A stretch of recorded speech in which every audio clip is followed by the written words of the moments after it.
Whoa, that's a line in a kid's movie? Like, oh, yeah. There's also something about family that really tends to like draw out. I feel like all of my weaknesses when I'm around family, sometimes I tend to be like the worst version of myself. So true. Welcome, ladies and gentlemen, to the Media Mystics podcast, where we are seeking to encourage encounters with Christ through media, and today we're doing that with Lilo and Stitch. Spoiler alert. We have the live action in theaters this week, so we're talking that one, but also the original from 2002.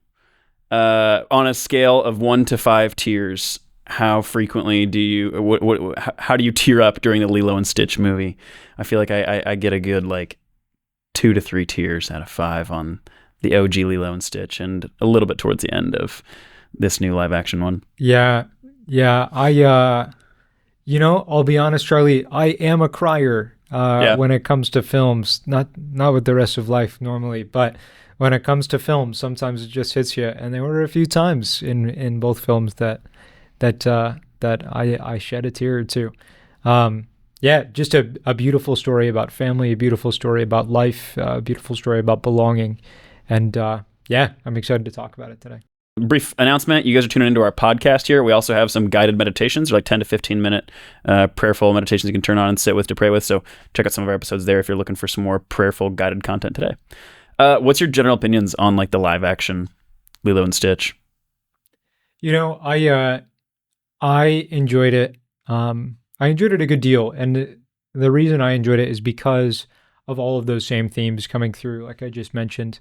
But I also am somebody who, there were a couple of movies in my house that my sisters, I have 2 sisters that are very close in age to me, and we watched incessantly. And those 2 films were Elf and Lilo and Stitch. Okay. And so, although I liked this film very greatly, the animated one really, it still holds my heart in a different way. Yeah, but really enjoyed the film. Yeah. The family, or at least the movie for me that I watched like 30 times in a row, was Spirited Away, which we've also done an episode on. Oh, yeah. On this podcast. Do you know what Spirited Away and Lilo and Stitch have in common? I noticed it like a minute into this movie. Fish. I presume they're also, it's probably some fish. I think they were. The actress who voices Chihiro is the same that voices Lilo.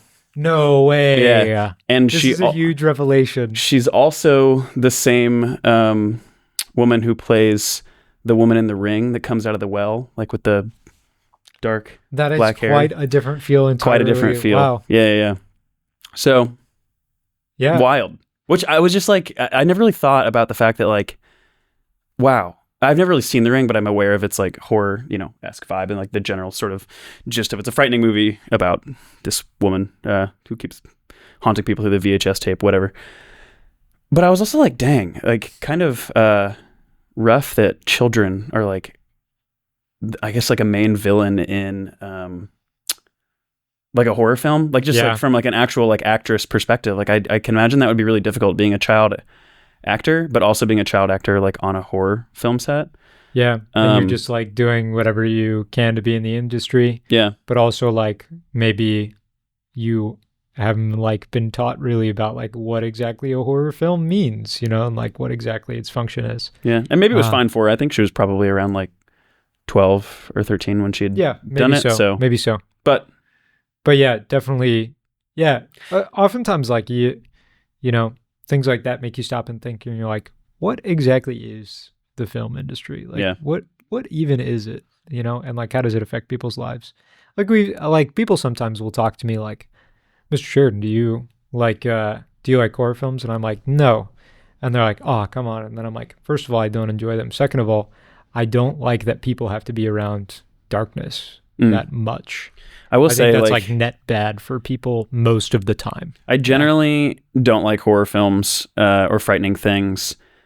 But even like as I was looking up like sort of this actress's like IMDb page and like clicking on The Ring for a second and like seeing parts of the trailer, I'm like, dang, this is interesting. Like it really does hook people, and I can see why it's so intriguing. Mm-hmm. But yeah, I do feel like, not that our Lilo and Stitch episode is turning into like a horror film commentary, but I generally like when I was younger would like watch that stuff and it would just like mess with my head and like put me in a dark space. Yeah, and for sure. I was just like, this is really problematic for me. And maybe it's just that's just me, and maybe other people it hits differently. But yeah, for me, I was just like, it's putting my head in a space that I just don't want to be. Yeah, and I mean like just a principle that we always talk about is like we are in one sense what we eat, and like we can be like conscious consumers, and that like that makes a difference in like how much something affects our lives. But everything we take in affects our lives. So I don't really want to take in horror films, I guess. Yeah. Well, But we'll have to do more on maybe frightening yeah, or horror maybe stuff in the that's future. something that we'll talk about when we're not talking about Lilo a and Hawaiian Stitch. roller coaster ride.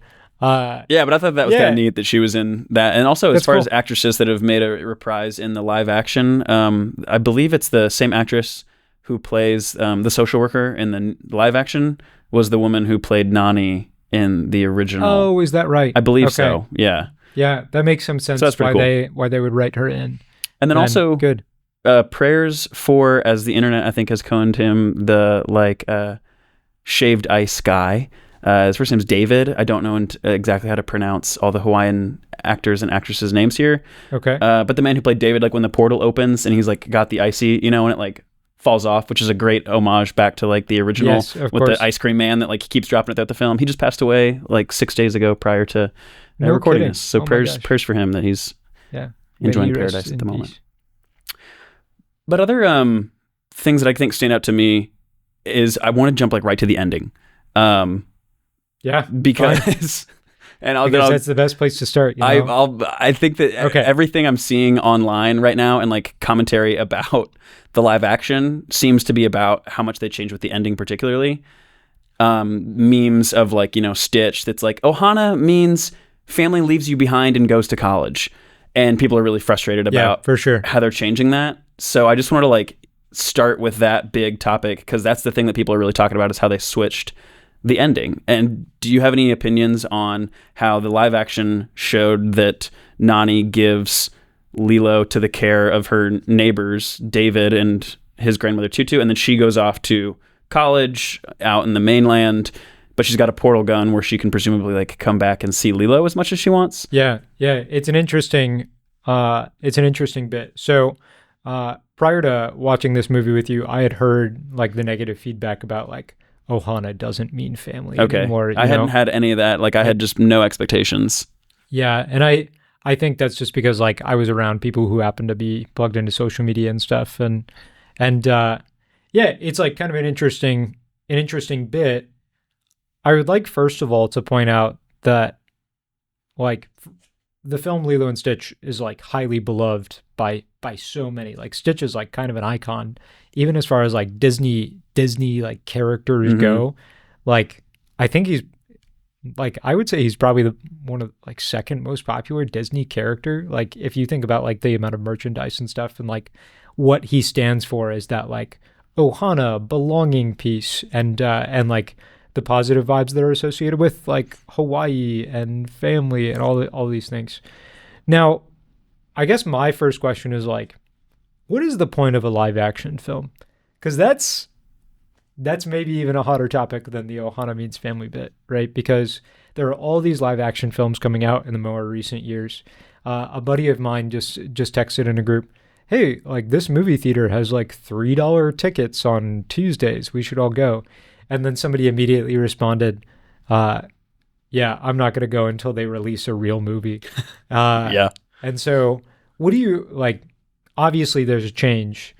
Do you think that a live action film should have the ability to change like the story like the that? Content of a story? So I actually feel like right now we have another live action movie, How to Train Your Dragon, that's in theaters. And when I've seen the trailer for that, I like am generally not interested because it looks like exactly a shot for shot like remake. And I work at a movie theater and I haven't seen that movie yet, but I've like walked into the theater to like drop off trays and stuff. And it feels very much like they're trying to do like exactly the same thing. Like they're trying to do the same inflection and like they're trying to match the original portrayal. And that frustrates me more because I like, if you're going to make a remake, I want you to have your own particular flavor Some to novelty it. Yeah. to Like it. there's gotta be something novel, like do the same story, but like do it in a unique way. So, and I haven't seen How to Train Your Dragon to know if that's actually what they're doing, but that's how it's felt to me in the little bit that I've seen. And I didn't get that with Lilo and Stitch. Like I felt like they were doing a little bit of their own spin. And then when I went back and rewatched the original this morning, I was like, oh wow, yeah, they actually have changed quite a bit that I didn't really realize because it's been so long since I saw the original. Yeah, some characters are added, some characters Yeah. are removed, and then The obviously grandmother that Tutu big, being one who's like, she's not even in the original at all. yeah, exactly right. And then obviously that big piece at the end where Nani's going to college, and this is actually like a fairly significant conflict within the story. Like we even get in the story like very early on, Nani gets like a letter from college in the mail towards the beginning of the film, and I was like, this was never in the original, you know? But like this is actually like a pretty serious plot point for her that wasn't there in the original at all. Yeah. You know, like in the original, it was like Nani and Lilo are trying to figure out how to live life without their parents, and like it's not going well, and like Nani's giving it her best shot. But in this film, there's like this whole added layer, which is like kind of beautiful, is like Nani really wants to take care of her sister, but she like a number of her dreams have to die because of that. And we didn't quite get the same roundness to the character in the original film that we did in this one, I think. So I actually feel like, having seen Lilo and Stitch now, I have a greater appreciation for the live action remakes, because I was pretty frustrated walking into it with like a lot of people just saying like, this isn't a real movie. Like, come on, let's be creative. And I would say, please, like we need some original stories, definitely. But I actually really find it interesting that there's so much conversation happening about the original compared to this one.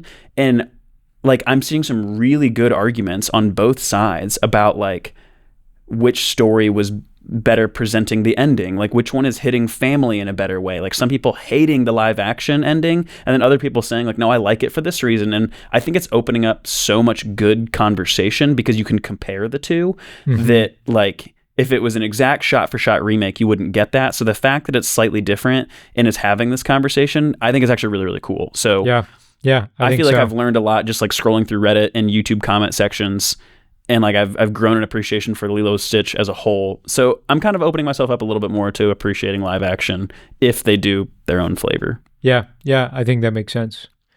So what do you think on then the flavor that they've even done of like Tutu and David take Lilo, redefining the Ohana? Yeah. Basically, is how I'm seeing it. Right? Is in the original film, it's going to be Lilo and Nani, and they're also going to be under the protection of the Galactic Alliance or whatever it is, with the assistance of Pleakley and Jumba. Yeah, Jumba, and which is, I think, like such a fun aspect because like, oh, they have their home, but then they like take these like aliens in, and those like guys, she gets like little alien toys, her flying car that she gets. It's pretty really cool. fun, you know.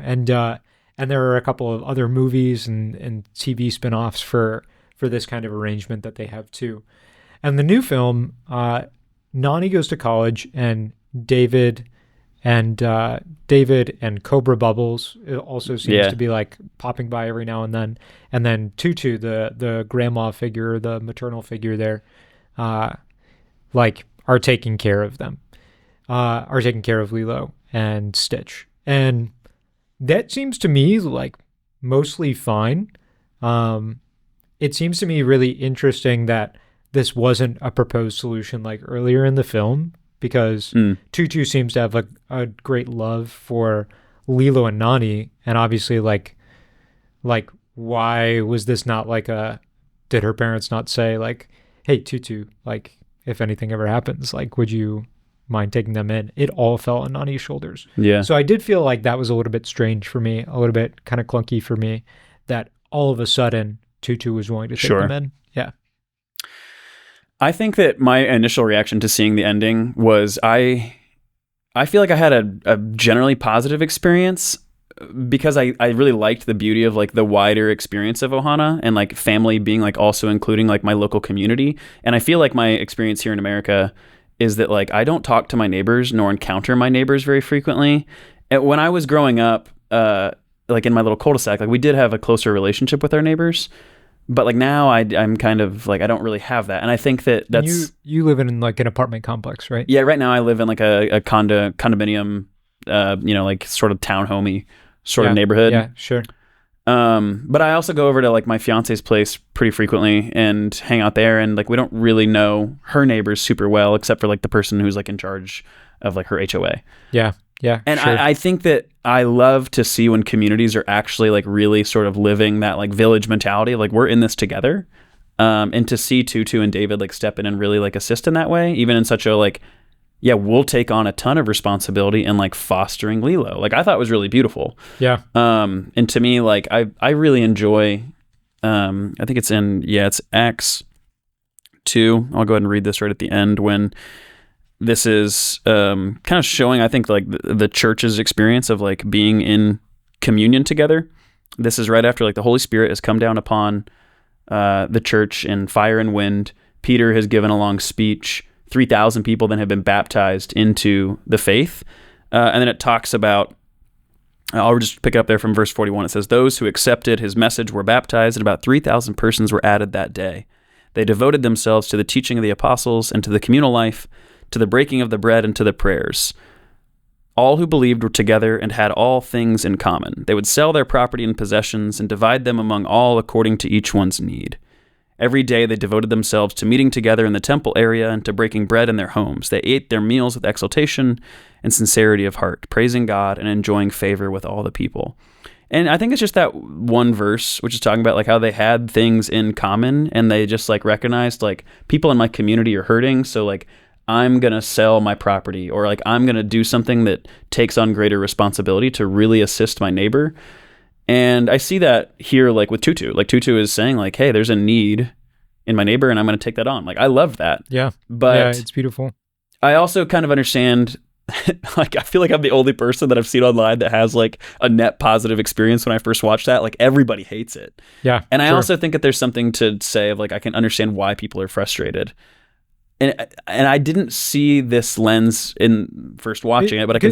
Yeah, I guess like my question is like, why do you think they're frustrated? Like, what exactly are they frustrated? Some of the comments that I've been seeing is that it's saying like, oh, the original movie was Nani fighting the government from taking away her sister, and then in this one she just bends to the government, and like the state now like is taking care of Lilo. And I guess I didn't read it that way. Like I didn't see that the state had won, or that it was like I saw that the family was still together and that like a neighbor now was like taking care of Lilo. Like I didn't see it in that strong governmental lens, but I think that people are also reading this in light of like all the deportation that's happening in the United States. And so they're seeing like, oh, is this film presenting that like the government is actually the one you should bend to now at the end? Like, don't be like the first film where Nani was doing it herself. Like, let the government into your family a little bit. Yeah. And like with that context, it's like, oh, okay, yeah, I can see where that's like, if that's what they're spinning for, like I can see where that'd be a frustrating thing, you know, or I can see where that's really complicated. And I just didn't see it with that lens when I first watched it. I think, I don't know, you have to have a kind of suspicious lens to look at this as like a pro-governmental story, like pro-governmental story, you know? I think you got to really be looking for that. But like, I kind of get it. Like Nani does in one sense capitulate, right? And say like, yeah, I won't be able to take care of her. And that's like a big moment of humility for Nani. And I think like in one sense, like a really good moment of like, yeah, there will just be times when you don't have the resources to do the things that other people might need you for. But like what we see as like a bad solution, which is send Lilo away, is replaced by that good solution of give Lilo to the community to raise, right? And I'm very intrigued by this idea of like community and what community is supposed to be. As you read in Acts, like that 2:42, they devoted themselves to the breaking of the bread and to the prayers and to the common life. That's been on my mind for a long time. Just this idea of like, what does it mean to have a community? And I've been reading something interesting for only one day. And so like, don't call me an expert, but I'm going to like put some things together from a book I'm reading, with my chaplain at school. It's called The Risk of Education by Father Lee G. Giussani, who's the founder of the Communion and Liberation Movement. Okay. And Father Giussani seems to indicate that one of the reasons that like personal autonomy for, or not really personal autonomy, but like critical education, highly critical education for young people is like missing. He says it's missing a piece because there's no dense community for them to dialogue with after they've learned how to criticize things. Hmm. And so this concept of like a dense community that actually takes on for you in one way your basic needs and additional formation of your values outside of like the educational setting and even outside of like your own immediate family is a really important thing that like American society is just like not set up for right now. It's not really set up that way anymore. Whereas like in former days, like I think of like the show, whether you liked it or not, The Golden Years, which I haven't was seen it. people were going to each other's houses and they lived in the same neighborhood and there was a lot of co-parenting going on, right? And I think that there's a movement by a lot of people kind of back towards that because they're seeing like, or back towards parish life as an example, because they're seeing like a lot of need for like, hey, like there's a community, a dense community that isn't quite there that ought to be. Yeah. And like that's exactly like in ye olden times. I don't know how old we would be talking, but like in ye olden times, like we're not saying, oh, since you can't take care of your kid, the government takes your kid. In ye olden times, oh, you can't take care of your kid. All right, who of us is taking her? You know, like that's kind of how it would work. And so I'm really intrigued by like what exactly does this community life mean? And we see it lived out in Tutu and David pretty well in the film, I think. Yeah. So yeah, good points.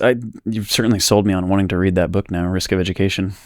Yeah, it's pretty thick. Yeah. Yeah, I've got a philosophy degree and it was pretty thick. Really? Pretty so rough. I was like, yeah. Okay. But Luigi Giussani, a really unusual and yeah, I think helpful thinker, Nice. at least from the few things that I've read so far. Nice. I think that's something else too that I think about, which is like I was kind of thinking about like some of people's commentary that like, oh, this one is trying to do like more of the like pro-government good, where the first one was like, it's all about Nani, like taking on the government, keeping them at arm's length. Yeah, making sure like CPS doesn't do anything here. I think that's actually like, I don't know, I feel like it's an oversimplification of the first movie also, because like how is it that they even get Stitch? It's all like a rules government thing, even more so in the original, in that like the original, they're like, I mean, there's an alien government. You can't take him because I have a piece of paper. Yeah, exactly. And then Lilo was like, well, I own him. Like, and here is a stamp from like, you know, this rule system according to like our government. So it's like, it's actually like a government thing that also gets Stitch to stay with the family. So I feel like we should also be looking at these stories with a bit more nuance so that we don't just enter into like government bad wants to take kid. Like, I think that both of these films actually, I feel like even the second one a little bit more, is trying to show the social worker as like genuinely interested in the good of Lilo, you know, like it's very true. And I think that some people can look at this and be like, CPS bad, always corrupt. And I'm sure there's horrid stories in CPS as there is in a lot of things, but I'm sure there's also a lot of really good people that are doing really good work, like and helping children in really horrendous situations. And I can't imagine there's any good, easy answers if you're doing that kind of work.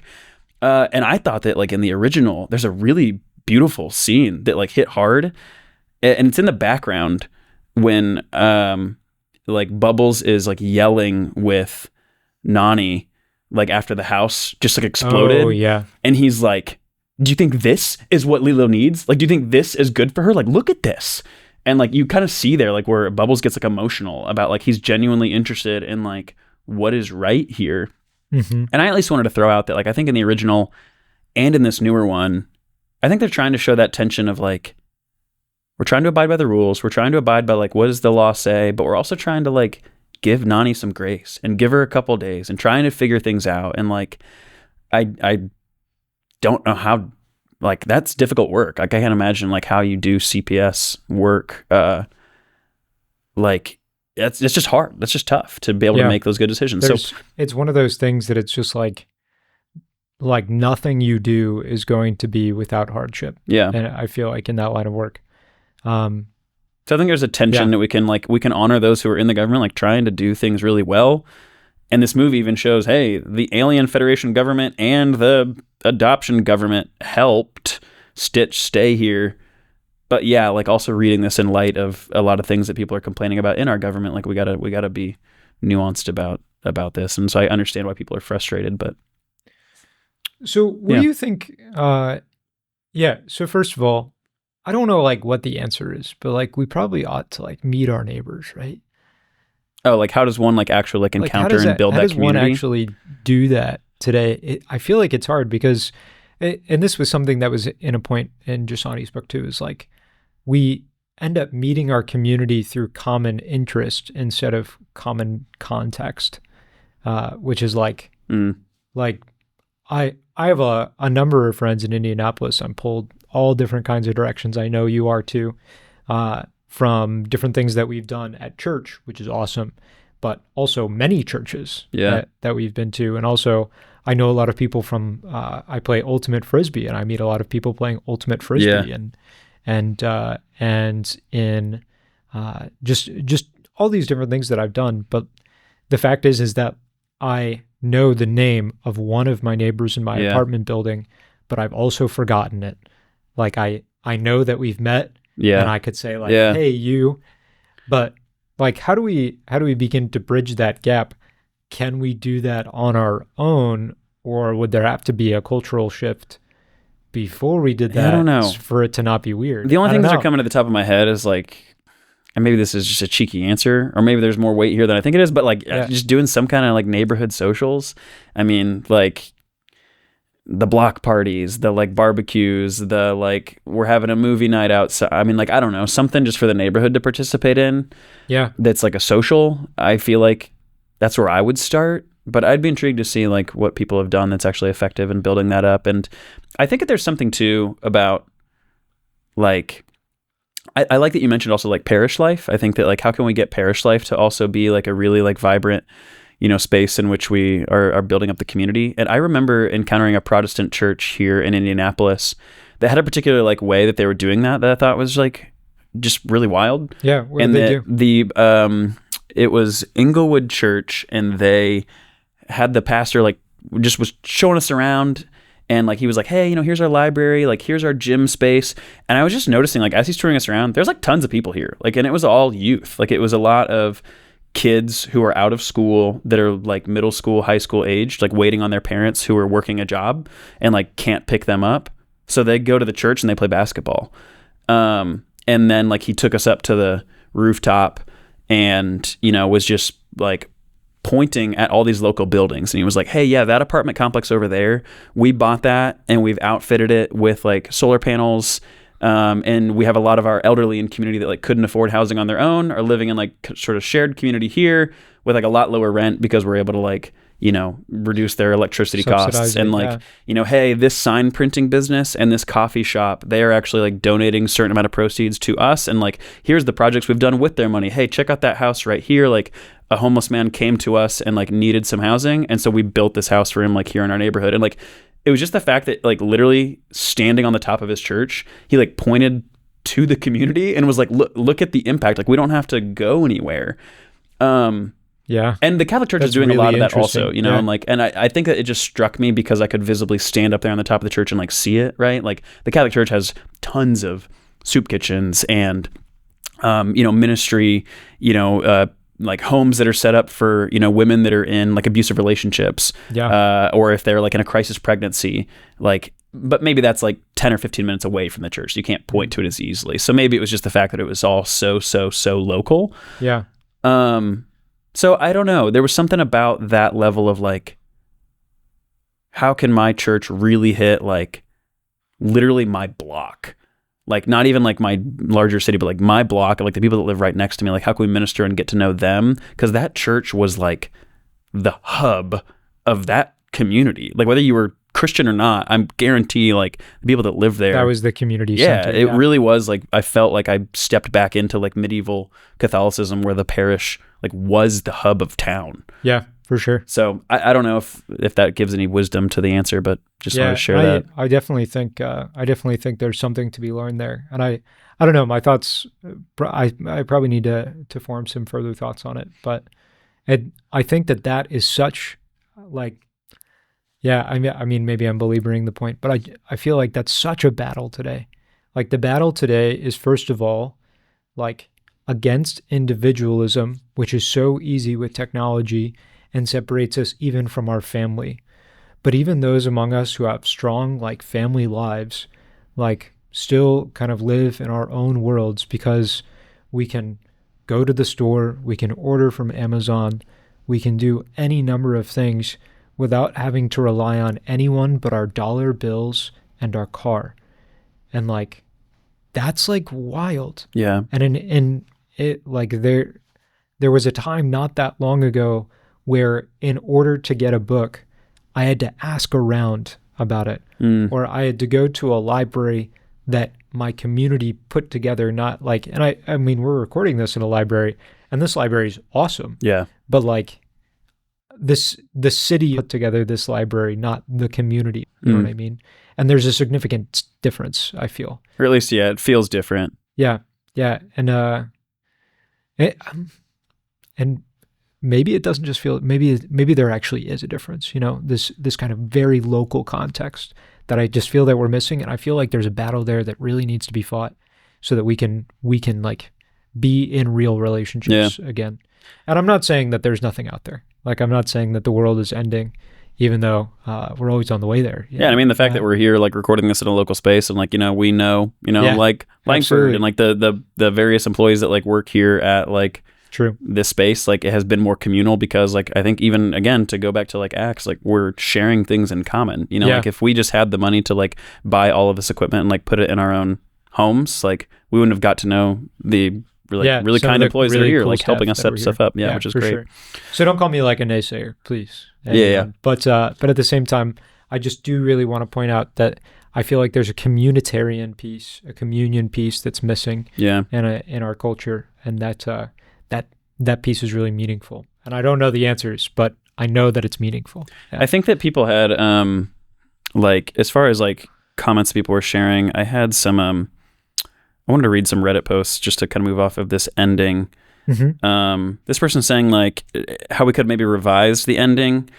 They said like the plot could have been that Nani was getting help from her community the whole time, you know, new character Tutu, David's grandmother, and make the plot show that like she is then also an appropriate caretaker of Lilo. Like it could have been that the community is helping her and you get the wider aspect of family, but she's still able to like maintain like the guardianship of Lilo. Like could have been another spin, and I wonder if that would have like helped resolve people's problems. Yeah. But then that even like leads to me to the next question. I was like, yeah, but if she wants to go to college, like, and that's actually something she's going to be committed to and like decides on, then like, you know, like how could she maintain like guardianship unless you just objectively right answer here is like, nope, you can't go to college. Like you gotta be with Lilo. And then I think we just watch, which I think is the answer, right? In like real society, like you have to live with a person to be their guardian, or you have to. Oh, sure. Yeah. But I wouldn't say like objectively that is the right answer for Nani, but like if she is going to maintain guardianship of Lilo, I'd be intrigued if somebody in like is listening to this and you've like done schooling while also, I mean, like it's probably, I mean, I guess I would just point to lots of parents that are doing college later in life. Yeah. But are also raising children. They're bringing their kids with them. And they're doing some sort of, I think there's plenty of people that actually have done that well. Yeah, so I'd be intrigued to see what that looks like. But what does that look like for like an 18-year-old kid doing that? Probably a different question. Yeah. But I guess I would say I'm just glad that looks both, like a portal gun. I don't know. Exactly. It's like we all had portal guns. Like this could resolve it. Which seemed like a cheeky little like, she hasn't really left. Like she can just like teleport back. And it's like nobody has that. Nobody has that in real life. Yeah. And also like not everybody has a Tutu and a David that can step in and help. So it's like, wow, the first movie is great, and then it shows sort of like Nani like being able to just like be there, like, and she has some community help, but they're like aliens. So it doesn't feel like I can get that kind of help. Yeah. So I'm glad that both exist. and I think they each have their own perspective to take, and like it's produced a lot of really good discussion. And I think that the last point I have on the ending is at least like, if I was an 18-year-old kid and I had the opportunity to go to college, but I also have some responsibilities to do, like what would I decide? And I feel like my recommendation would be lots of discernment of spirits. Like I really got to take that to prayer to see like what is the proper answer. Because I think everybody's arguing like what's the right way to do family here? Like is she abandoning family because she's gone to college and like left Lilo with somebody else? Like should she have stayed home and like worked more waitress jobs? Like I don't know what the answer would be, you know? And I feel like here we just insert the movie It's a Wonderful Life, you know? Like there's a character who actually did say like, I'm going to sacrifice my dreams of college for basically my entire life because I have responsibilities that are calling me here and my family needs me to take over this business. Yeah. And like he does. And I think that there's like such a beauty to It's a Wonderful Life that I really want to do like an analysis of like, what does one think of that presentation of sacrificing college versus Nani here? And I don't think that there's one that's like objectively right, but I think that it's got to be discernment of like, what are your circumstances? What do you feel called to? So if anybody feels like they need resources and you're in that situation where you're like, man, how do I best love my family and glorify God in what's presented to me? I think St. Ignatius of Loyola gives a lot of really good tips. Yeah. And the best that I've seen that has walked me through that is Father Timothy Gallagher. He's got a ton of books, one of which is called The Discernment of Spirits. I'd start there, and then I would read his... He also has a podcast series on it, which is pretty accessible too. Yep, and that one's free. It's on the Discerning Hearts app, I know. If you just download Discerning Hearts, it's available there for free. And I would, again, it's the same title. I would start with his like Discernment of Spirits, which is like how to notice the inner workings that's happening within me in prayer. And then his second, the one I would recommend second is his like Discerning the Will of God, which is I think a little bit more like, okay, now how do I apply all this discernment into like a decision about college or raising my family and that kind of stuff. Yeah, sure. Which leads me to another point in just, I think, reflecting on like how we sort of get that with Stitch is there's this moment where, and I'd like to jump into looking at Stitch's character here a little bit more. Yeah, I'm really excited to talk about Stitch. Stitch is Not awesome. Not only because he's so cute, but because he's just like, he's such a unique character. Yeah. So what you got? I was just going to point to, I'm blanking on the doctor's name who created Stitch. It's Dr. Jumba. Jumba. Yeah. I keep wanting to say Jabba, and I'm like entering into the Star Wars universe. Jumba. Dun, dun, dun. But I just thought it was really interesting that like Jumba is there talking to Stitch, where he's like in the original sitting there with the Ugly Duckling book waiting for family, and I like absolutely am crying while he's like, I'm waiting for family. But then like Jumba really there is like, he is the voice of what St. Ignatius of Loyola would say is like the evil one. You know, he is there presenting these thoughts, which is like, your nature is to be bad. Like you are destructive. Like, you know, if you come with me, like that's really the best choice. Like this is never going to work. Like all he's doing is presenting hopelessness. And Stitch there is like, but maybe like I could be in a family, like, and he's trying to extend hope, but Jumbo's just trying to take that away. Like all he wants to do is remove hope. And that as I was thinking of discernment of spirits about like these decisions that Nani has to make, I thought that was an interesting scene in which St. Ignatius of Loyola would say like, I got to pay attention to where are the movements of consolation and desolation within me. And like consolation being that which leads me to greater faith, hope, and love. And like desolation being that which like turns me away from faith, hope, and love. And I just saw like, wow, there's the voice of Jumba, like really speaking, you know, lack of hope towards Stitch. It's really interesting that you say that, because I have never considered Jumba to be a bad guy in that scene. Oh, really? Yeah. As I've watched that, so you're talking about the scene where he's in the woods. Jumba is explaining to Stitch that he can't be part of her family because he's too destructive. Correct. Yeah. And in my experience of watching the film, I've always seen Jumba as like somebody who honestly believes that Stitch cannot change. Yeah. And like, so I have not painted him in that way, but I would say that in the new film, it was definitely more like you're saying. The villain. Like, more like he is a villain, and he is also like he's not only trying to capture Stitch, but he's trying to make Stitch even even more destructive than he was. He also says something like really interesting. He says, uh, attachments make you stupid and foolish. Yeah, the attachment piece was really interesting that they added into the new one. Yeah. That I actually appreciated. Yeah. And so I just wanted to just give it a different perspective on where it was in that first film. Yeah. But I definitely hear what you're saying as far as like Jumba just like either he really was trying to close the door for Stitch, either because he cared about Stitch, which would be like, yeah, that sucks, but it's like he's his creator and he cares about him, or he's trying to close the door for Stitch because he really doesn't have goodwill for him. Yeah. Yeah. And I took the former tack, but it sounds like you took the latter. I think that I just heard it in the sense of, right before that, I think it was David who said to Stitch, like, man, I really thought they had a chance, Stitch, but like, since you came along, like, you've ruined things. And so then he leaves, and this is the original movie, he leaves, and crawls out the window right after, like, Lilo is directly inviting him into the family. She's like, you could be, like, part of our family if you want to, but, like, I'm not going to make you. And then he crawls out the window. And so I was really seeing this as, like, I just seen people that struggle with depression that feel like the mantra I hear from them is, I am bad, and if I really love the people in my life, I will leave them, and I won't be a burden. But then all the while, heard that mantra many times. The while they're also saying, I want a family and I want a community.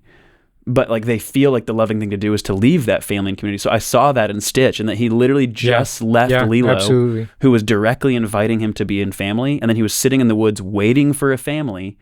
And then comes in Jumba, who's like, you'll never be able to fit into a family. Like, you actually are bad. So I think I was just seeing it in that light of like people who say they're bad. Now I think that like where I get your perspective too is the big change in all this is like, Stitch was literally made to be a weapon. Like his nature, you could say, like, was made to be destructive.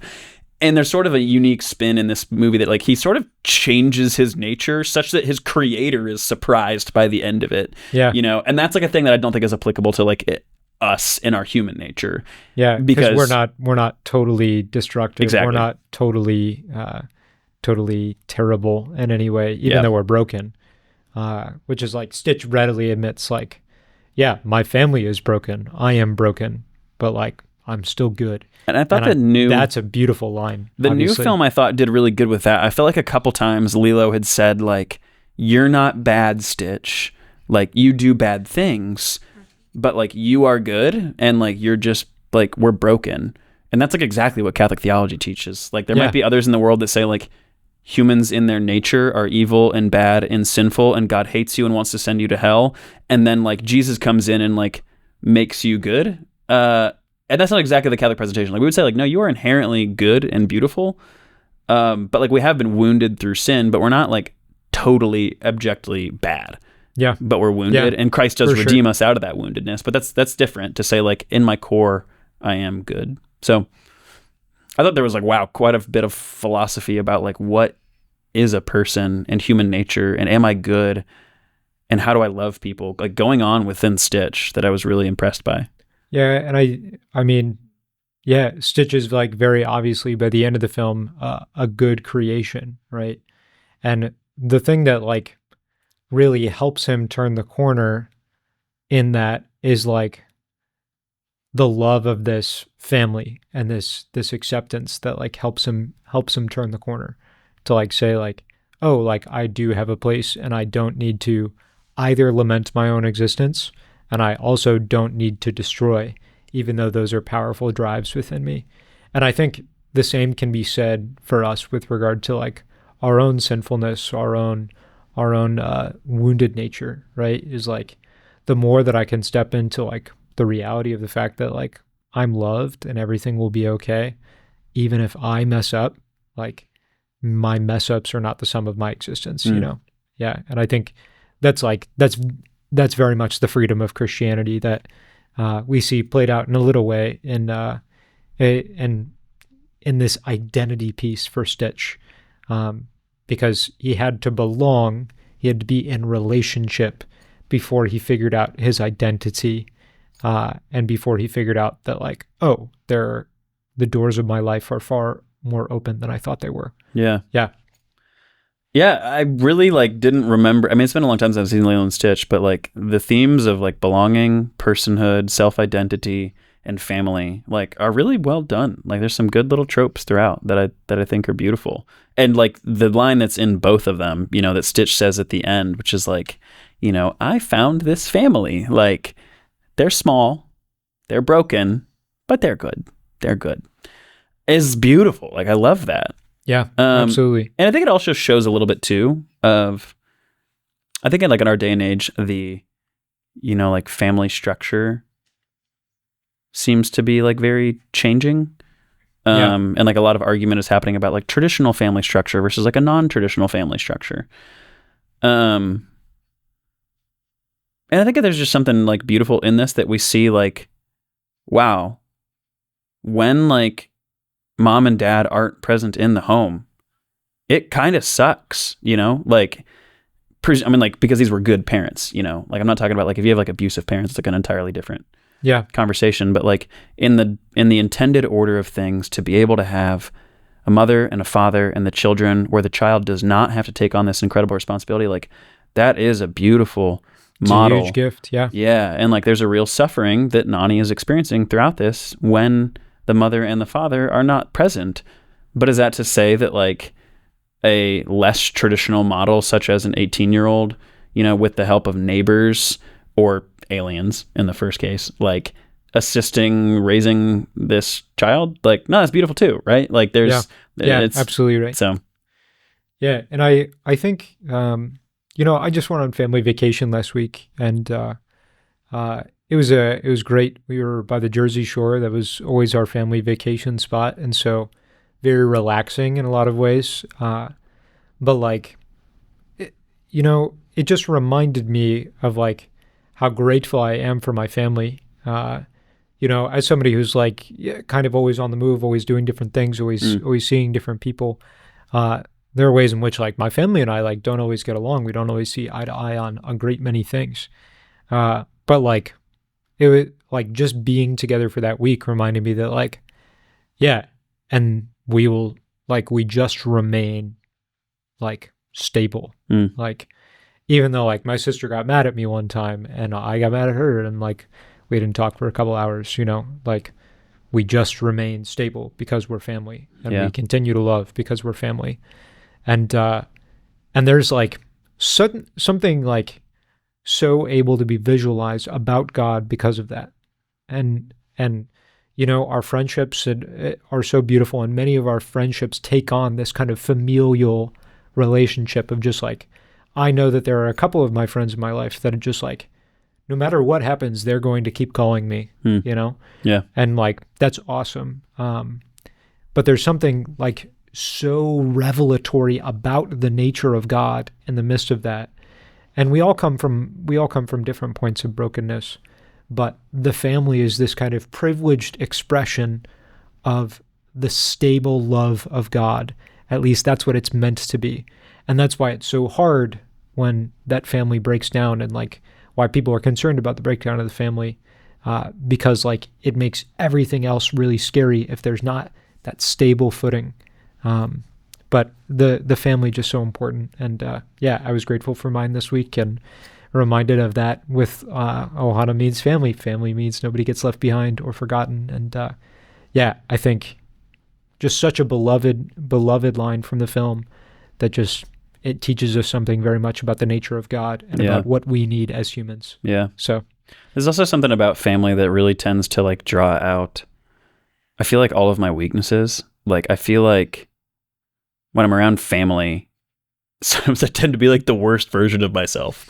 So like, true. And oh my gosh. I think that, you know, like, I feel like a lot of people could be in like, maybe like, I don't know, they could dismiss their family, or they're like, oh my gosh, like me and my wife like shouldn't have gotten married. Like I should leave my husband behind because like we're struggling. But it's like, no, this is probably the space in which like your brokenness is really like entering into this family relationship structure, and like that is the space and where like you can't hide, you can't like put on a good show, and like there's just something about family that really like makes us look at our weaknesses and like become better versions of ourselves, where I think it's a lot easier to like go out and about and like be on a podcast and like try to like show all your like positive attributes. And there's something about family there. And I think of Mother Teresa of Calcutta, who like people would come out to like Calcutta to serve the poor with her, and she'd be like, go home and love your family. Like if you want to change the world, love your family.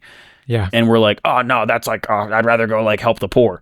Like, and there's something about loving our family that can be like really hard. And like, I'm not dishing on like helping the poor, nor is Mother Teresa of Calcutta. Yeah. But the point is, like, I mean, like do both, but like we should not leave behind our local people and the people we're actually related to also. Yeah, because those contexts are the graced contexts, like that, like there's a kind of givenness to our family relationships and to our locality that like God is like, okay, here's the sandbox, see what you can do. See how you can grow, you know? And when we seek to leave the sandbox for another sandbox, there's work that's left undone, right? And not work in the sense of like fixing our family or fixing our job or whatever it is, but literally the work of you learning to love. God has set up that particular locality for you. And like that's where holiness is best able to flourish. Yeah. Yeah. So I just like, yeah, for sure. I fully agree with Mother Teresa. It's always exciting to want to go somewhere and to be something, but to remain and to endure is more often the call. Which is a beautiful reflection on like those who enter into religious life, you know, like particularly like that have like stable communities and like make a vow of like remaining in one place, you know, like I think of the Benedictines, or I think of especially like the Carmelites. I mean, like even more so, like this is the community I'm going to be with, and I'm going to love that community regardless of who enters this community in the future. Yeah. And it's so interesting too, because, you know, those communities, like the Benedictines, I think of the monks of St. Meinrad, there are, I don't know, maybe 100 monks there at St. Meinrad. I don't know if that's a good estimation. Be somewhere between 50 and 100 monks. And so like you might sit with a new brother like every day at a meal or whatever it might be. You might sit with like a different brother like at every meal. But like there are small communities too that's like, no, this Carmelite community is 6 members. And it's us, you know? And there's something particularly good about like the fact that God calls someone to that group of 100 and the fact that God calls someone to that group of 6, and also that God calls you to your spouse, right? And then to the 1 or 2 kids or 3 kids or 12 kids that you might have. Like God is continuing to call in the midst of all these different contexts according to your needs. Yeah. Right. And we might like be a little bit weird about like according to our needs. Yes. Like this is all about how God is trying to provide the opportunity for you to become like him and to become, in one sense, the most fulfilled possible. It comes through these occasions of grace. Nice. Which is like one thing from the film that I thought was just like a kind of fun bit. Okay, so Stitch was drowning. Oh yeah, that was a whole new addition. At least like for the final end scene, like when he's saved. Yeah, and Lilo is like trying to get him out of the water, but he's too heavy to like swim up. His molecular structure is too dense. Yeah. You know, and so Nani, we had been like teaser trailered earlier in the film that she was Nani like training underwater and Nani was doing weight training underwater for what was it? Surfing? I can't remember. It probably was. Yeah. Or surfing or lifeguarding or something like that. Did you like that they tied those two pieces together? Yes, I loved it. Okay, because I like liked it on the one hand, and I was like, that was so cheesy, but I like it. I was like, I love the cheese. I'm here for le fromage. And yeah, and like, what was that supposed to teach us? Is like we are literally like always being formed to be there for our community. Mm-hmm. Like. There's no part of our life that God is indifferent to. He's going to be able to utilize our gifts. Yeah. You know?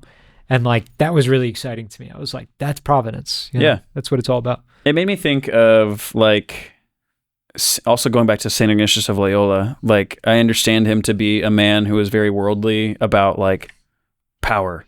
He was in the military, and I think might have been like a bit of a womanizer perhaps in his younger life. I don't know if you know much about Saint Ignatius of Loyola in that regard, but at least whether that piece isn't, I know him to be like really about like military authority and power, and he was pretty like I think one story that kind of communicates his worldliness is that when he was like he withstained a cannonball injury that damaged his leg, and then they set the leg, but it had set with like a bump visually that he didn't like, and then he was like break it again and reset it.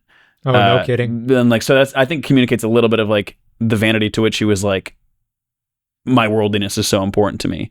But he was this like soldier like man of like intense strength.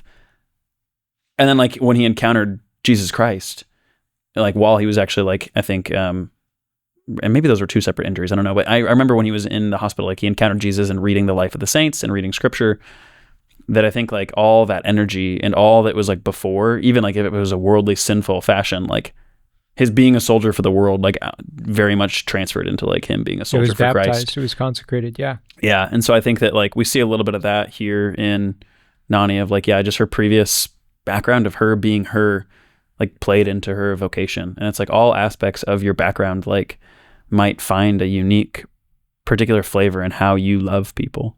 Yeah, absolutely true. I think that one thing I was sad that they dropped in this movie was how they got Stitch.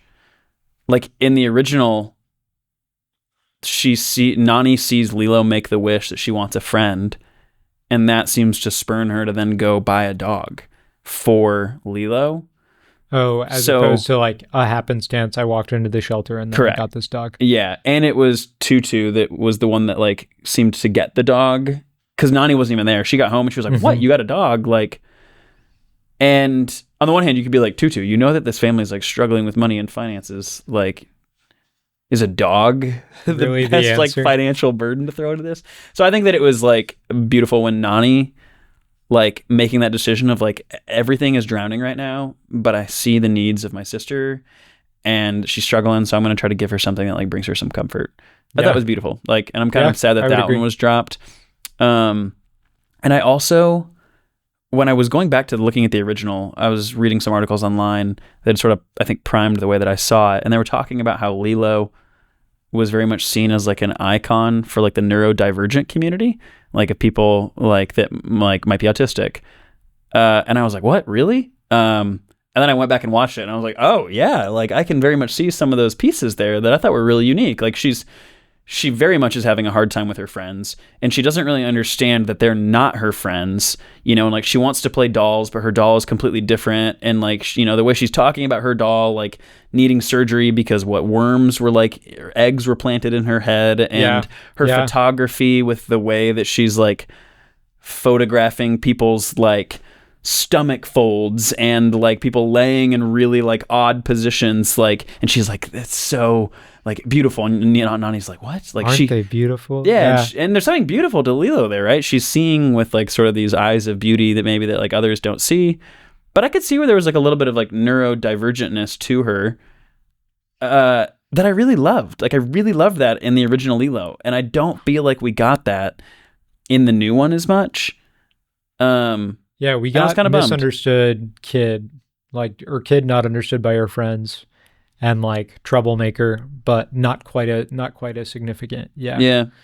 And I just thought that, like, I don't know, just to share on like, there's something about when I like a week ago I was working at the movie theater and a gentleman came up to me and he was trying to buy all the merchandise that we're selling for like How to Train Your Dragon, and he had just seen How to Train Your Dragon and came out and like was so ecstatic, and you could tell like he was very much like a neurodivergent individual, and just his joy was like absolutely radiating. That like when I sold him this little like How to Train Your Dragon plushie and like popcorn bucket, like it was just like, it made my day, it made his day, and like it was just beautiful. Awesome. And I love that, and there's such a beauty to, I think, like when I encounter people like that like they just have a different way of being that I find very beautiful. But I also think that the original film, and really both of them, but like showed a little bit of the difficulty, especially that like Nani might have in the family, you know, with like raising somebody who's a little bit different and doesn't understand, like, I'm trying to apply for a job right now. Please don't like do this and do that. And I just feel like the film does a really good job of really showing Nani's patience and love towards Lilo in those situations. And your child doesn't have to be neurodivergent to have incredible parental difficulties, you know?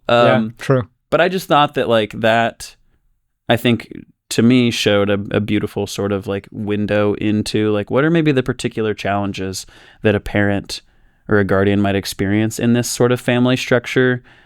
And like, how can I just sort of get a window, very, very, very small window into sort of like their life experiences and how like their patience might be tested, and like how can I be a tutu to be able to assist people and be able to love and not judge like these children are judging. And I thought that there was some beautiful themes there about that.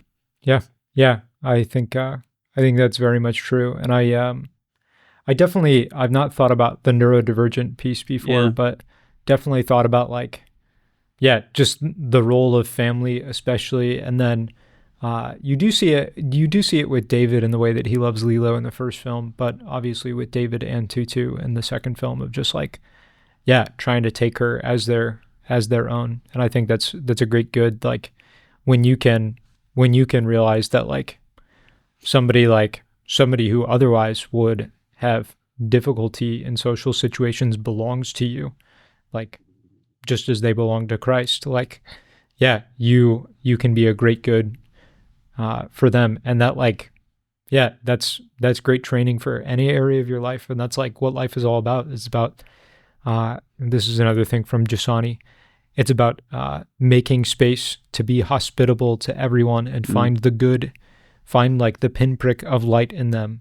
And when you find the pinprick of light in them, the lovable part of them, like that's like what Christ does in us, you know? Yeah. And so I would fully agree. Yeah.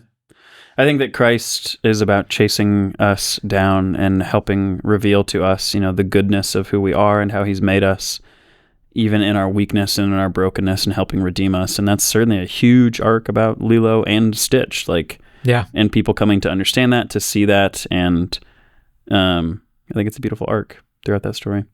Are you also familiar with some of the like edits that they have made to Lilo and Stitch, like post-release? Like, or even I think before release, I remember seeing that during one of the like airline chases, you know, that they were, instead of being in like an alien ship, they were in like a Boeing 747, and it was like flying away from Captain Gantu. Yeah. And it like flies through like Honolulu or some like major city, but then like 9/11 2001 had happened. And they were like, we can't release this Boeing 747 flying through a city, like terrorizing, like, and the citizens are scared and frightened. I wasn't aware of that. Yeah. And so I think they actually released that scene. So you can see it, I think, on YouTube. They released it on like a later, like Lilo and Stitch 2, like DVD box edition. So people could like see that. But I thought like one was like, wow, beautiful note on an artist, you know, making a massive change after tons of work because of context of the world and understanding your audience. And there's also another scene in which I think this one was actually released, and then like later it was, I think, critiqued, and then they edited it maybe in like future releases. But in the original animation, Lilo is like trying to hide from Nani, and she gets into this little like cupboard, and Nani like jumps on top of the cupboard, and like, you know, Lilo puts her in the blanket. Yeah. Puts her in the blanket. Yeah. And when I watched it like yesterday, she's in like a cabinet, and it's like a pizza box that she's inside of. It's in the cabinet. And so it's like she crawls out of like a little pizza box, but it was originally like a clothes dryer. So she jumps into a clothes dryer, but people had, I think, complained for various reasons, which is like, one, that's really dangerous for a child to be inside of a clothes dryer. Really? And like two, wow. I think some people in the world don't have clothes dryers like other countries do. So like they probably didn't maybe understand what that thing was. I don't know which one of those was more dominant. To me because I always remembered it being a clothes dryer. Yeah, now because it was when I watched it on Disney Plus this morning, it's like a pizza box. No kidding. Yeah, wow. I can hear. Let me show you. I want to. Wow. Yeah. I think the reason I bring that up is because I think it's at least a strong point in which a large corporation is editing their work of art because of feedback that they're receiving. And I think that does show, I think, like the power of the audience, and then like us voicing concerns like, oh, you shouldn't put children in a dryer. Like that could be dangerous. Like they went through and edited a whole like animation, And, Yeah. like, that's not an immediate, easy, quick fix. That's big money. That takes some time, and to like I don't know how much money that costs or how many hours, but like that's some work. And I think that's awesome. Yeah, I think maybe just one last thing on my end as far as notes on the film. Memory was like a little bit more portrayed in the new film in a significant way. Interesting, because I almost flip. Like tell me what you're thinking. I'm intrigued. Yeah, because there's obviously Lilo. She likes to take pictures, and that's like a pretty big piece for her. And in the old film and the new film, there's this like precious family photo. Yeah. Of like her and her parents and Nani and all of them together, and that's like a big piece for her, so much so that like in the new film, like Stitch like swallows the picture. I don't know if he did that in the old one, but he swallows the picture before he jumps out of the plane in order to ensure that it gets back to Lilo safely. And then like there's also this piece where Jumba is destroying the house on purpose because Lilo and Stitch have gotten away. And Jumba goes, you have all these memories in here and they're all going to be gone, because he's trying to draw them back into conflict with him. And so he's like destroying the house, and Lilo goes back to save her family's house and all the memories there. And don't touch mom and dad's room, And I just found that very moving. And I didn't know if you had any particular thoughts on it. Yeah. When you were talking about memory, I was at least thinking of in the original, the Jumba is staring down like a scope and looking at Stitch at night and is sort of like feeling sorry for him. And that I think they were just talking about that like he doesn't know his parents, and like he can't remember who his parents are. Because I think that Lilo was saying something like, I know that's why like you hurt me or you hit me, is like maybe like he was sad about that. And Jumba says something like, wow, like how sad, like he doesn't even have his memories to keep him company at night. Whoa, that's a line. Yeah, in a kid's and I was movie? like, oh my gosh, it was really profound. And I was like, I mean, I do think about like how many times like when you're in solitude or even when I'm in prayer, like how much I pray with memory. Yeah. And I just think about like when I was in college, like we were reading through St. Augustine's Confessions, and I thought this was just going to be a book about like, here's this thing I did bad and this thing I did bad, and like I'm a sinner and now you all know. Like I didn't know what the Confessions is really about, and I was sort of like taken aback that he has like just whole chapters about like memory. And like I think you've even spoken into this as like something that like, maybe I'm absolutely inventing this, but I feel like you've talked about like just the great fear of like losing memory. Yeah, absolutely. It's like a really difficult thing, and like the really great trauma, when people experience that in their family of a loved one who forgets, but like just to reflect on like the experience of memory that God has given us, and like the gift of that and the beauty of that and the trauma that happens like when we lose that. And I don't know, it's just like, I feel like there's so much power to unpack about like the gift and the beauty and the loss of memory. Yeah, I don't know. Yeah. And I think it's one of those things. Memory is like something that's always with us, and we don't always like think about it as an outright thing in itself until Alzheimer's or until XYZ. But I think I'm not really a photo taker. That's not like something that really is particularly valuable to me. But like sometimes if I have like a recording of a voice or something like that, that's like really helpful for me to like even remember what my own thoughts have been like even a month ago, right? Like I'm a different person than I was a month ago. And so like having some of that can be helpful. But I wonder what it would be like, and you kind of spoken to this just a second ago, to pray with our memories more regularly and to call them to mind more intentionally.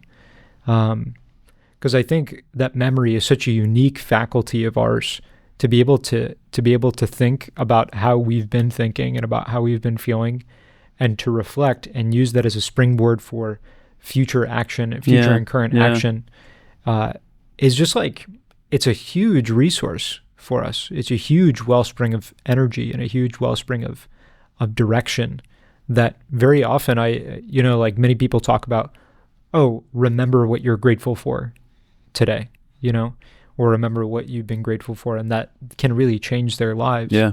But to actually take time and to think about those things which are important to you, think about those memories which are important to you, like maybe for me, like going back over this film and like viewing this film and thinking about, Lord, reveal to me the parts of this film that are necessary for me to hear again, to inhere in myself. Yeah.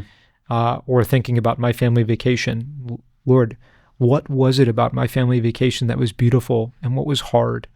And to like really bring memory into our prayer, because sometimes we say like, I don't really know how to pray. And we've obviously got like our vocal or our memorized prayers, but our memories are these huge sources of content that we don't always need to be taking something new in. God wants to meet us not only in the present, but also in our memory for the sake of our present. I think, I don't know. As you're speaking, I'm just reminded of like, I think that like particular works of art I've gone back to and like prayed with, like there's certain video games that I just like love the soundtrack, or movies that just like Spirited Away or something that like really like I loved as a kid.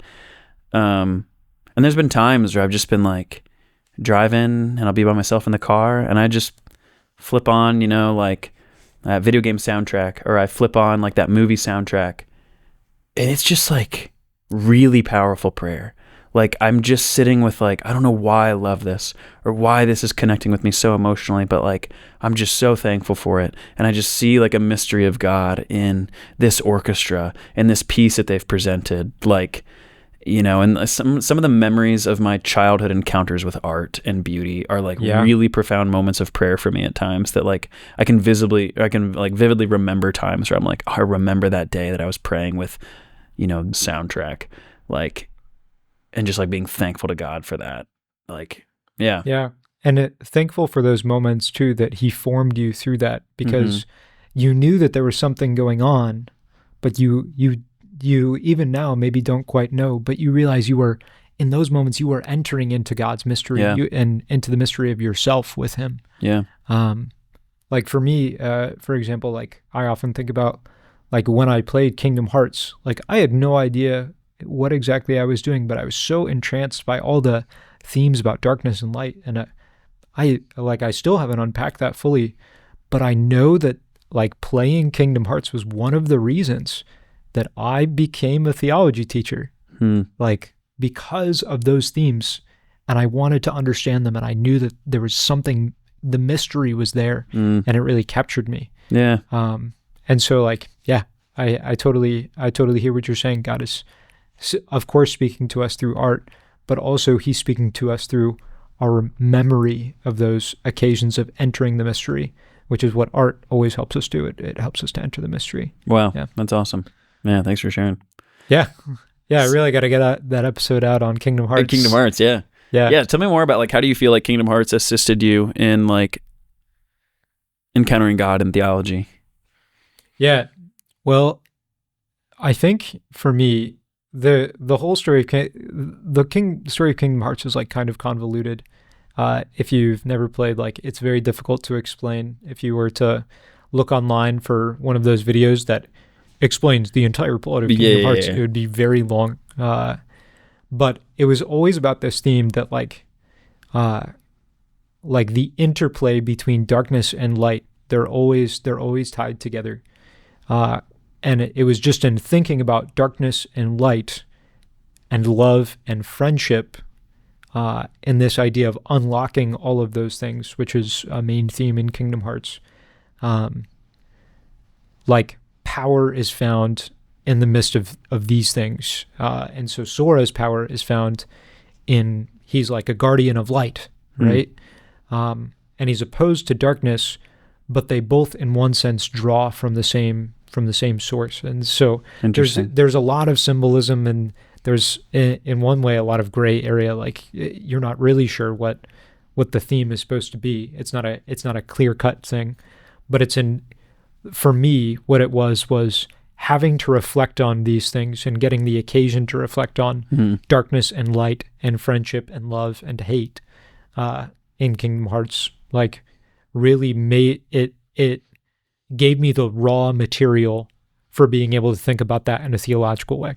That's awesome. That's really cool. Yeah. That's beautiful. So thanks, God. And thank you, thank you, Square Enix. And I forget the name of the director of Kingdom Hearts, but yeah, thank you. I've yet to play Kingdom Hearts, but I'll have to take some time to do so. Yeah, would be worth it.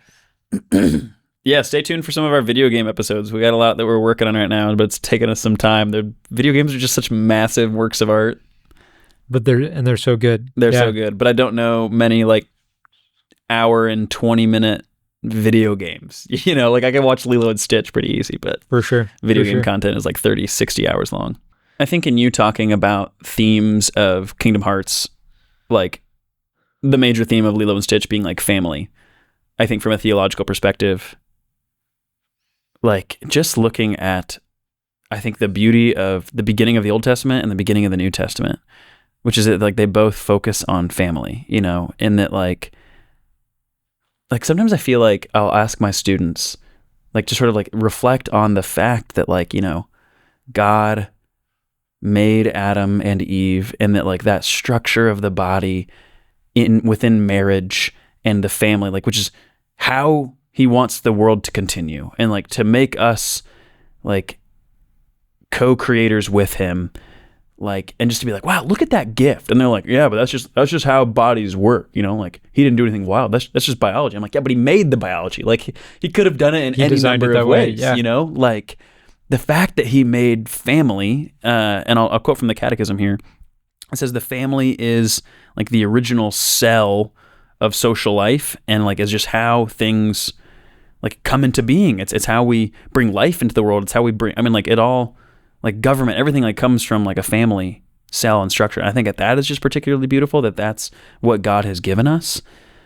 And then also the fact that Jesus like enters into the world through a family and is raised in a family, and we like honor the Holy Family. And again, I'll ask my students like to reflect on just like this gift of like Jesus entered into a family and was born of a woman. And they're like, yeah, but that's like how you come into the world. I'm like, yeah, but like look at any of the other, you know, myths of the gods. Like they could have just lightning zapped down as like a, you know, like 228 pound like ripped. Thor just like shows up. Yeah, you know? It could have just been Thor, you know, but he was like, nah, I'm gonna like go through the whole process that I myself established. Like, yeah, is just wild, you know, to show you how significant the process is. Yeah.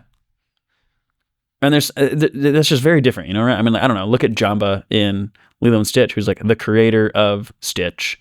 Stitch is bad and is a monstrosity, and so he's going to go and execute like his own creation, or at least imprison it because it's gone amok and it's gone wild. And our creator actually decides to just like become a Stitch. Like he enters into what he had created and like goes through the whole process to reveal how good it is, like, and just, I don't know, the whole nature of our creator like entering into family, and that like the Trinity is the model of the family, because like God is not just a solitude, like he is a unity in communion, like he's a community in unity. God is three people. And I was just like, that's wild to me, that like God is a family unit, you know? And we love Lilo and Stitch because the Trinity is real. Like, yeah. And the family unit, it communicates mutual self-gift and belonging, and which is exactly, you know, what we're all called to. Well, like what's written into our nature is mutual self-gift and belonging. And then that's what God's giving that to us constantly in the forms of all these instantiations of families in the world. He's trying to give us that opportunity to be that for one another. And that's why our call to holy family life and our call to good friendship, additionally, to bring people into that stability where there's not, to bring people into that unity where there's not. That's like the work of holiness. So I wanted to read just like 2 paragraphs, but the paragraphs in the Catechism are pretty short. From the Catechism here that I think just is applying to like what we've talked about in Lilo and Stitch. It says, I think this is very much about like Nani, in both films. The family should live in such a way that its members learn to care and take responsibility for the young, the old, the sick, the handicapped, and the poor. There are many families who are at times incapable of providing this help. It devolves then on other persons, other families, and in a subsidiary way, society to provide for their needs. Religion that is pure and undefiled before God and the Father is this: to visit orphans and widows in their affliction, and to keep oneself unstained from the world. And that final quote was from Scripture in James chapter 1, verse 27. And then it also says, I think this kind of throws into a little bit of like, what is the government's role in regards to like family? I'm sure there's a lot that the church has to say, but here's just like 2 sentences to start. yeah, It says, the family must be helped and defended by appropriate social measures. Where families cannot fulfill their responsibilities, other social bodies have the duty of helping them and of supporting the institution of the family, following the principle of subsidiarity, which is basically like... Start with the lowest level first. Yep, most local level. Don't go like right up to federal or like world level if you can do it at the local. It says, following the principle of subsidiarity, larger communities should take care not to usurp the family's prerogatives or interfere in its life. I think that really like sort of that phrase there is sort of like just taken and then unpacked into like Lilo and Stitch, like that whole dynamic of like, how does society and our neighborhood and like the individual family structure like relate and interplay, and like that question of responsibility. Yeah. Beautiful. Exactly right. Yeah. Cool. On like Stitch and pets, I believe that Pope Francis, I don't know exactly what he said on it, but I was reading some articles recently that was talking about Pope Francis like sort of calling people out and the fact that like we've sort of replaced the love for children with like love for pets.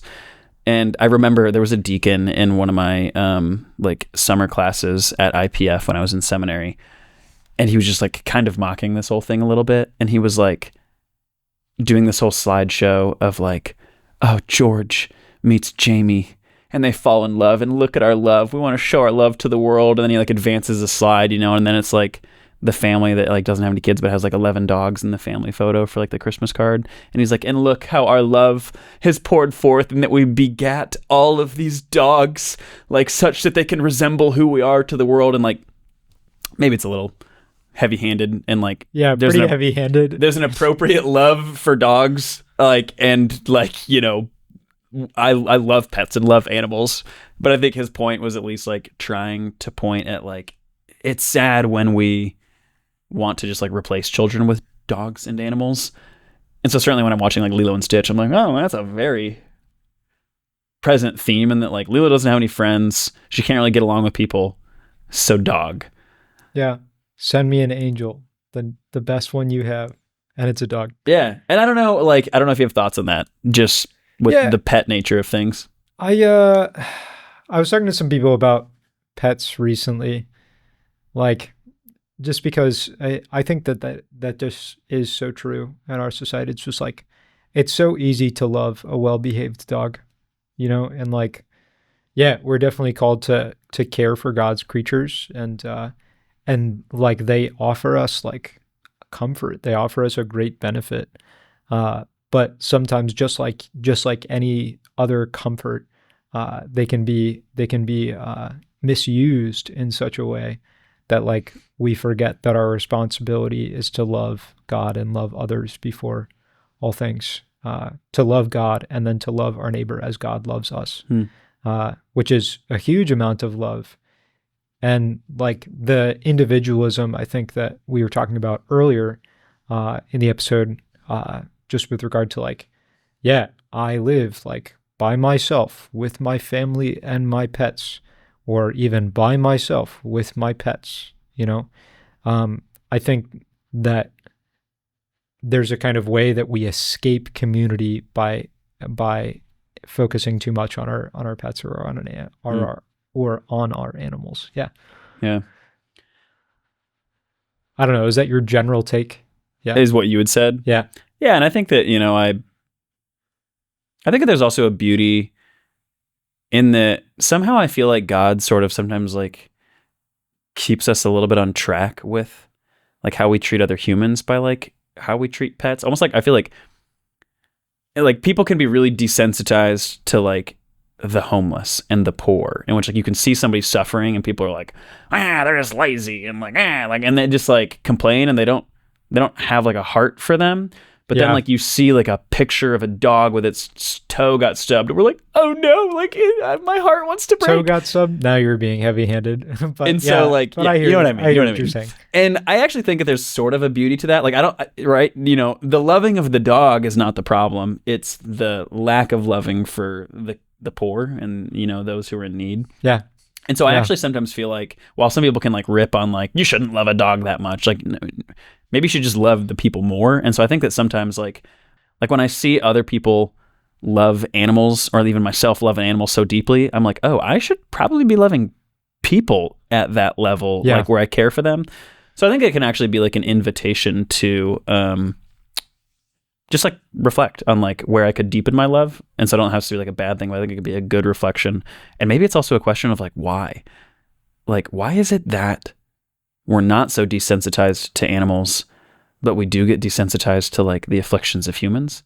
And maybe that's just evidence that Satan wants to rip apart like the gift of humanity and like what God has given. Like he wants to rip us apart. And he's not quite interested in the gerbils. Like Satan will want to like desensitize us to humans. Yeah. And we'll spend the energies there. I think that's true. I would also say that like one other piece is like, there's definitely a sense in which we believe that humans ought to create themselves, ought to, you know, in one sense, determine the shape of their own lives and be successful. And we expect that of all the other humans around us. And I don't know if we consciously call that to mind, but like we don't expect that of dogs or cats. We expect dogs or cats to like be around and like, you know, kind of be happy to see us on occasion. Yeah. But like when I am talking to another human person, like I like quickly become aware of some of their faults, and very often like I find like their faults frustrating. Yeah. Right. That's a good point. Like animals don't have a personality such that you can be like regularly disappointed in them, or they're not going to like, we're not expecting them to have like gone to the grocery store for us to like help us with that errand. I mean, like there's just a totally different expectation such that that's different. Yeah. Yeah. I think that's true. And that's a good point. It's my take on it. Yeah. But I would agree. Like there are some great goods that animals can bring about. And that Stitch obviously brings about in Lilo. And like I had a dog growing up and that like brought out some really good things in me. But I also don't have a dog now, right? Which is like, I think because in order to like have an animal like that, I would need to discern like, hey, is this like a good that God wants me to have right now? For the sake of myself and for the sake of others and for the sake of him. And right now, I don't think the answer is yes. But I don't know if you've ever thought about discerning getting a dog or discerning getting a cat. Hopefully not a cat. I don't really like a decade cats. Commitment for either of them. But it's it's like a decade commitment. And you ought to discern things that are going to be that big of a commitment for sure. Yeah. I've been very surprised by like, now that I'm around like and inheriting my fiance's dog, they take some hours. Like you got to change your schedule around a dog.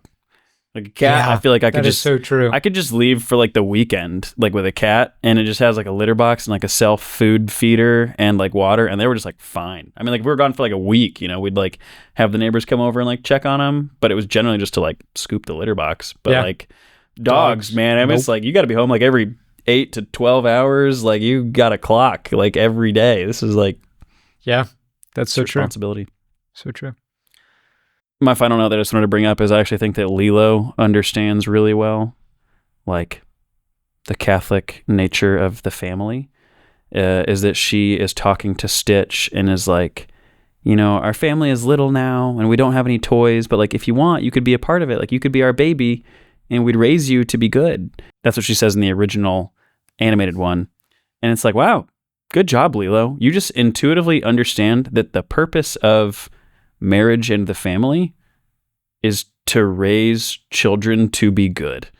Like, Yeah, she's that's pretty looking, cool. you know, like she just looks at this and is like, if you're going to be part of our family, like, you can be our little baby and raise you to be good. And I just thought that was like really cool, you know, like she just intuitively understands like that's a good. And that's like a good that's like under attack in our world, which is that like, that's like an additional add-on to like the purpose of the family. It's like the purpose of the family is to like marry somebody, and then like maybe if you want to have kids, you could think about that. Like kids is like an additional question. But I think Lilo there is like, oh, you joining our family means like sort of, I don't know. She just, Yeah. there's a little bit of a nature of like she understands families raise children to be good, and she wants him to like join the family. There's just a little bit of beauty that I thought to like, it sounded very much like the catechism, which is speaking into the raising of children as like a primary good of the family structure. Not the only good, but like a Yeah, and primary one. I think the thing from that kind of sticks out to me is raise you for the sake of what? To be good, Mm-hmm. right? And I think that that's something that like, yeah, is a good gut check for us, because that's like the purpose of all of our interactions socially, and the purpose of all of our education should not really be like so that you can be a success, so Yeah. that you can have a good job, and that like those things are side effects to like this main goal, which is so that you can be good. And I really appreciate that the simplicity of Lilo, and I think that's a good kind of clarion call for us to like remember, like, why was God created, or why was man created? To know, love, and serve God. In short, to be good, Yeah. right? To be good. Yeah. Good points. Yeah. So as we kind of conclude here, want to just take a moment and do like, hey, what was your mystic moment this week? Where do you think God was talking to you, other than in two Lilo and Stitch films, which are obviously chock full of inspiration. Yeah. I think that I am just recognizing that I need to spend like more time in silence, just like especially praying for the gift of humility. I think that I've just noticed myself like getting more frustrated at things, like, or when I get critiqued, like I'm having these like defensive reactions, like more than I should. Yeah. And I just feel like I'm just like lacking that gift of humility that I need, and just like how when I really sit and just like ask for the gift of humility, and to just like accept the humility of Jesus, and to look at other humble people, it just like immediately changes the way I perceive a lot of things that are happening to me, and I don't get frustrated as much. Like I'm not as disappointed. Like I just think that I really need to continue to just like reflect on that gift of humility, because I can tell like I walk with a greater lightness and a greater joy when I try to put aside my pride and like be humble, which is like, how would you describe humility? I would say it's accepting myself as I am truly, without any self-deceit or trying to present myself as better than I am to people or worse than I am to people. Like I just accept myself, and that means accepting my strengths, and it also means accepting all of my many weaknesses, and just like being content in accepting that. Yeah. Yeah. Yeah, that reminds me of something that I heard within the last week. It was something to the effect of a spiritual author saying, and I can't remember who this was, so I hope it was a good spiritual author. I imagine it was. But basically they said something to the effect of, the goal of life is not to pursue virtue and to root out vice, but the goal of life is to be responsive to the Spirit, of which virtue and vice play a big role, And like the fact of the matter is like, if I spend all of my energy on becoming perfect, but without like becoming humble, and without becoming loving, and responsive to what God is asking of me, I'll have missed the point. So yeah, I really appreciate what you said. Yeah, I think for me this week, I keep talking about that Luigi Giussani book, which I really didn't even read that much of, but it was so vivid. There was a foreword by Stanley Hauerwas. He's a theologian, And there's this like just this phrase that's been echoing in my mind, because I have a lot of thoughts about like what does Christianity do with wealth? And so here's my mystic moment thought that God is making me think about this week is Stanley Hauerwas said, for the Christian, wealth or money can be more of a disability than an ability. And I really liked that phraseology. I've never heard it put that succinctly. Yeah. And of course, just like we were talking about with Lilo and Stitch earlier, and like Nani's going to college, like everything in life requires discernment of the will of God, and every important thing in life ought to be discerned well. And God does not like make a cookie cutter answer for all of us, except follow me, right? That's the only cookie cutter answer.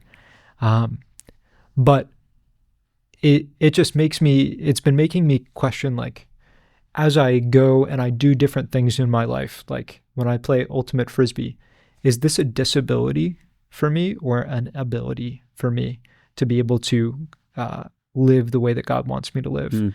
And as I look at video games and as I look at consumption of media, as I go and spend time with my family, as I do yard work, everything is either a help or not a help, or it's actually neutral, which is in one sense fine. But making me see with the eyes of faith, like what is really valuable. It's making me think about what is really valuable this week. So I'm trying to keep that in mind and correct some of those places in my life that, this actually won't help me hear God's voice. So. Yeah. That's beautiful. Yeah. And there's certainly even, I think, within Lilo and Stitch too, like it's the poverty of the situation that like drives so much of this plot, you know? And it's like, it's that poverty that is actually revealing Nani and Tutu's like, and David's and all their love, like for Lilo and for Stitch. Like it's them going through these difficult times. And in some ways that like reveals love in a particular kind of way. Yeah. And Tutu, by her means, right, is able to, like by her, in one sense, superior means, is able to help, right, and to give of herself well. Yeah. And so that's different than like Nani and Lilo, who like, because of their poverty, require to be changed in a different way than Tutu is, but both like paths still required some kind of change for them. So, yeah. That's a good commentary too, on where like Tutu is able to step in and assist because she has some level of financial stability too. Yeah.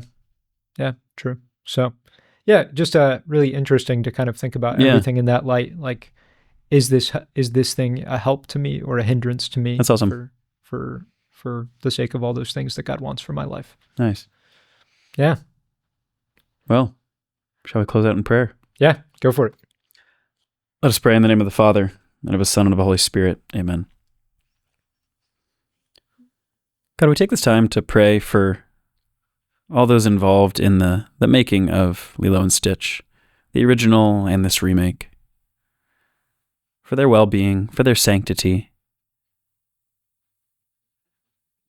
that they may come to know you, Jesus, that they may rest in you, that they may be in paradise with you when they reach the end of their journey. And we just give you thanks, God, for all of the artistic beauty that you have given to them, and for their skills and for their gifts.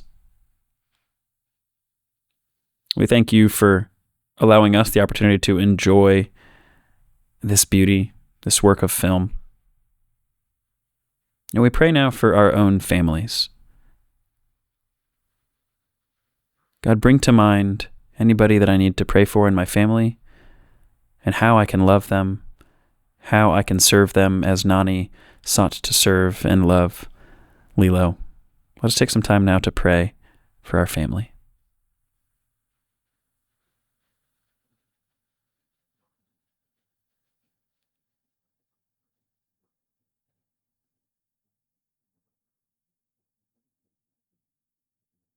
God, awaken my heart with love for all those that are put into my care, that are given to me, whether biological, family, or people in my community. Thank you also just for the gift of creation, for the gift of animals, for the gift of pets, for the gift of everything that we hold dear, and for the gift of our memories. We just give you thanks, God. as we say, Glory be to the Father, and to the Son, and to the Holy Spirit, as it was in the beginning, is now, and ever shall be, world without end. Amen. Blessed James Alberione, Pray for pray for us. In the name of the Father, and the Son, and the Holy Spirit. Amen. Amen. Peace. God bless all. Aloha. For every work of art we talk about in this podcast, we also have prayerful guided meditations available based on that work of art in the Mystic Moments playlist. We invite you to join us for prayer. Also, a like, subscribe, a positive review, and especially supporting us on Patreon helps us dedicate more time to this ministry. Please send this episode to anyone you think might appreciate it. God bless.